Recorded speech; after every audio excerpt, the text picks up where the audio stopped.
사도 바울은 계속해서 자신의 아들 디모데에게 성령의 귀한 은혜 가운데 당부하고 또 권면하고 있습니다. 1장에 이어서 2장에서도 디모데를 향하여서 사랑하는 나의 아들아 라고 부르면서 계속해서 말씀을 전하고 있죠. 먼저 사도 바울은 자신의 아들에게 이렇게 권면하고 있습니다. 은혜 안에 강하라, 은혜 안에 강하라 라고 말씀해주고 있습니다. 본문 1절의 말씀에 보면 내 아들아 그러므로 너는 그리스도 예수 안에 있는 은혜 안에서 강하고 라고 말씀하고 있습니다. 은혜 안에 강하기를 주님의 이름으로 축원드립니다. 사도 바울은 앞서 1장 8절에서 주를 위하여 갇힌 자 된 나를 부끄러워하지 말고 오직 하나님의 능력을 따라 복음과 함께 고난을 받으라 라고 말씀하고 있죠. 복음을 전하는 일은 고난을 각오해야 하는 일입니다. 바울은 무수한 고난을 당했습니다. 수없이 매를 맞고 많은 사람들에게 핍박을 받으며 또 수없이 또 감옥을 들락거렸습니다.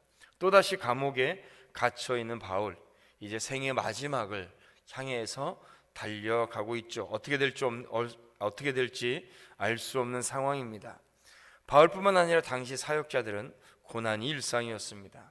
제자들이 하나 둘 순교의 제물로 사라져 갔었습니다. 여기에 디모데도 또 사도 바울도 예외일 수가 없죠. 그래서 바울은 자신의 아들과도 같은 젊은 디모데가 강해지기를 원했습니다. 그러나 사람의 힘으로는 강해질 수 없죠. 그래서 은혜 안에, 예수 그리스도의 은혜 안에 있으라. 은혜 안에 있으면 감당할 수가 있는 것입니다. 그래서 바울은 그리스도 예수 안에 있는 은혜 안에서 강하라 라고 사도 바울에게 디모데에게 권면하고 있죠. 우리도 마찬가지입니다. 크고 작은 고난을 헤쳐나가야 됩니다. 복음을 전하는 일뿐만 아니라 우리가 이 흑암의 권세 속에서 있는 삶 동안에 우리가 믿음을 지키고 믿음 안에 있는다라는 것, 우리 믿음을 지켜나가는 것은 참으로 여러 가지 고난과 어려움이 뒤따르는 일입니다. 예수 그리스도 안에 있는 은혜가 우리에게 필요하죠. 우리가 의식하든 의식하지 못하든 우리는 은혜 안에 있을 때에 우리는 참으로 참된 평안함과 은혜 안에 있을 수 있습니다. 그렇기 때문에 우리는 은혜를 구해야죠. 그러나 더욱 은혜의 소중함을 알고 더욱 은혜를 구하고 더욱 은혜 안에 살아가는 우리 성도들 되시기를 주님의 이름으로 축원드립니다. 둘째로 충성된 사람에게 복음을 부탁하라라고 권면하고 있습니다. 2절 말씀해 보면 또 내가 많은 증인 앞에서 내가 들은 바를 충성된 사람들에게 부탁하라. 그들이 또 다른 사람들을 가르칠 수 있으리라 라고 말씀하고 있습니다. 제자의 여러 가지 특징 중 하나는 자신을 가르쳐준 스승, 선생으로부터 그 배운 바 진리를 전수하는 것입니다. 다시 말해서 스승의 유언을 계승하는 거죠. 사도 바울은 그 계승의 과정을, 진리의 계승의 과정을 전해주고 있습니다.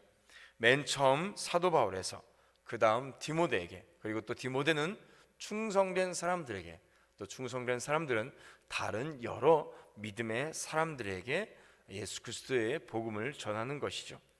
우리는 예수 그리스도의 제자들입니다. 참된 스승이며 참된 선생의 유언을 잊지 말아야 되죠. 우리 주님께서 하늘로 올라가시면서 우리에게 말씀해 주신 마지막 명령이 있습니다. 마태복음 28장 18절에서 20절 말씀해 보면 그러므로 너희는 가서 모든 민족을 제자로 삼아 아버지와 아들과 성령의 이름으로 세를 베풀고 내가 너희에게 분부한 모든 것을 가르쳐 지키게 하라 라고 말씀하셨습니다. 사도 바울은 예수 그리스도의 유언을 받들어 그렇게 제대로 충성되게 살았습니다. 그리고 자신의 제자인 디모데에게 그 유언을 계승하고 있죠. 이제 자신의 아들에게 유언을 계승하고 있는 바울은 계속해서 어떻게 이 유언의 말씀을 전할 것인가에 대해서 다시 한번 강력하게 말씀하고 있습니다. 제자로 살아가는 일, 또 제자로 삼는 일은 결코 쉬운 일이 아니죠. 그러나 불가능한 일은 또 더욱더 아니었습니다. 대부분 갈릴리의 시골 사람들이 예수 그리스도의 제자였습니다. 예수님의 제자들은 그때 당시 지식인들이나 엘리트급이 아니었죠. 시골의 사람들이었습니다. 어부들이었습니다. 힘들고 가난하게 살고 있었던 사람들이죠. 그럼에도 불구하고 그들은 훌륭한 제자가 될 수 있었습니다. 그것은 예수 그리스도께서 하늘과 땅의 모든 권세를 그들에게 주셨기 때문이죠. 주의 일은 우리의 능력을 하는 것이 아닙니다. 주님의 능력을 하는 것이죠. 우리에게 필요한 것은 그렇기 때문에 주의 말씀 앞에 순종하는 것뿐입니다. 순종하면 주님의 사명을 이루어 갈 수가 있는 것이죠. 그 순종의 모습을 사도 바울은 세 가지의 예를 들어서 말씀해 주고 있습니다. 군인, 그리고 경기하는 운동선수, 그리고 농부, 이 세 가지에 대해서 말씀해 주고 있죠. 먼저 군인은 오직 명령에 따라서 전쟁을 치르는 신분입니다. 자신을 군인으로 부른 자를 기쁘게 하기 위해서 있는 사람들이 병사, 군인들이죠. 우리도 마찬가지로 우리를 부르신 영적 싸움의 지휘관인 그리스도 예수를 기쁘게 하기 위해서 힘써야 될 줄로 믿습니다. 이 세상은 전쟁터입니다.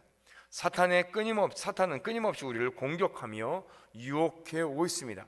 이러한 사탄의 공격에 대항하여 싸울 수 있는 방법은 우리 성도들이 그리스도 예수의 좋은 군사가 되는 것이죠.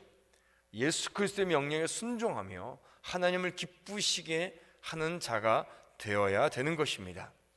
또한 두 번째로 운동하는, 경기하는 자에 대해서 얘기를 하고 있습니다. 운동하는 자, 운동하는 자들을 보면 금메달을 따기 위해서 자신이 하고 싶은 것들, 또 먹고 싶은 것들을 안 먹습니다. 다른 사람들처럼 놀고 싶은 대로 놀지 않습니다. 그 모든 것들을 버리고 절제하고 오직 목표를 향해서 집중해 나가죠. 우리는 예수 그리스도 안에 있는 자들입니다. 이 세상의 것들을 원해서는 안 됩니다.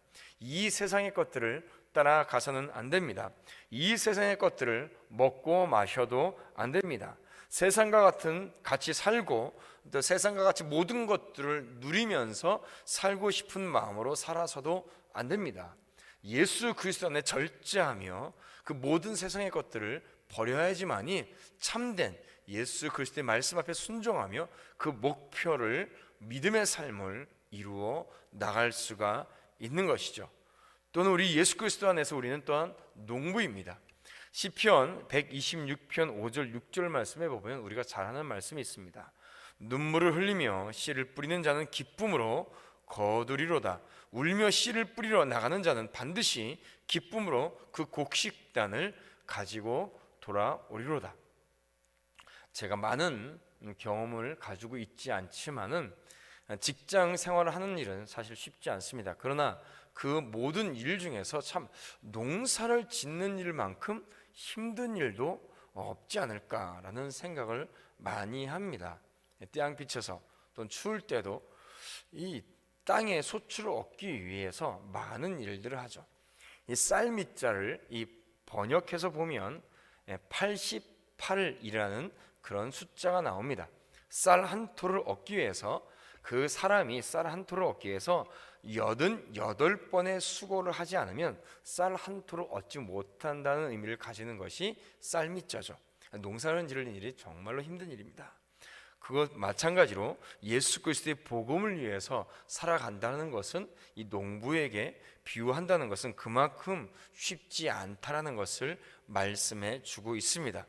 또는 씨를 뿌리는 일, 예수 그리스도의 진리의 복음에 씨를 뿌리는 일은 눈물을 흘리는 일이다 라는 것을 또한 시편 126편은 우리에게 말씀해 주고 있는 것이죠.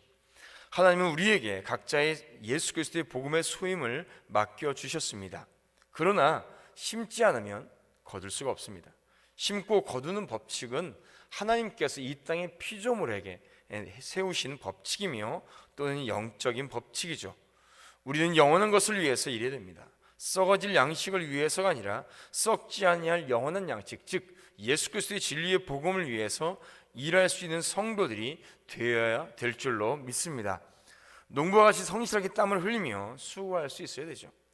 땀 흘려 수고해서 곡식을 거둔 농부가 먼저 먹는다고 해서 불평할 사람들이 없습니다. 지극히 마땅한 것이죠.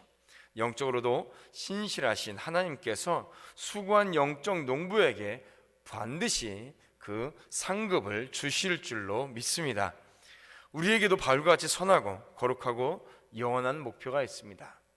그 목표가 높고 고귀할수록 고난을 참고 견딜 수 있는 힘이 커지게 되는 것이죠. 고난을 참고 견딜 수 있는 힘이 바로 우리에게 있는 것입니다. 사도 바울은 마지막으로 자신의 믿음을 확증하는 고백을 하고 있습니다. 보면 11절에서 13절입니다. 우리 마지막으로 함께 이 말씀을 읽도록 하겠습니다. 11절에서 우리 13절입니다. 같이 읽죠. 시작. 미쁘다 이 말이여, 우리가 주와 함께 죽었으면 또한 함께 살 것이요 참으로 또한 왕노릇할 것이요 우리가 주를 부인하면 주도 우리를 부인하실 것이라. 우리는 미쁨이 없을지라도 주는 항상 미쁘시니 자기를 부인할 수 없으시리라. 아멘. 우리는 미쁨이 없습니다. 이 미쁨이라는 것은 신뢰할 수 있는 것을 말합니다. 우리는 신뢰할 수 없는 자입니다. 사람들 중에, 이 땅을 살아가는 사람들 중에 누구 한 사람 온전히 신뢰할 수 있는 사람이 누가 있겠습니까? 다 연약한 죄인입니다. 내가 아무리 신뢰할 수 있을 만한 사람이 되고 싶어도 연약한 죄인이고 하기 때문에 어느 순간 약속을 깨트릴 수밖에 없는 순간이 또한 있을 수 있습니다. 그러나 우리 주, 우리의 왕 되신 예수 그리스도는 완전한 분이시며 우리의 왕 되십니다. 그렇기 때문에 철저하게 신뢰할 수 있는 분이시죠. 우리가 생활에 따른 모든 고난을 참고 견딜 수 있는 것은 바로 미쁘신 주님을 의지할 수 있기 때문입니다. 그리고 주님을 의지하고 살아가면 장차 우리는 하나님 나라에서 왕노릇하게 될 줄로 믿습니다. 바울의 고백이 저와 여러분들의 고백이 되기를 바랍니다. 이 고백을 가지고 오늘 하루도 승리할 수 있는 우리 복된 성도들 되시기를 주님의 이름으로 축원드립니다.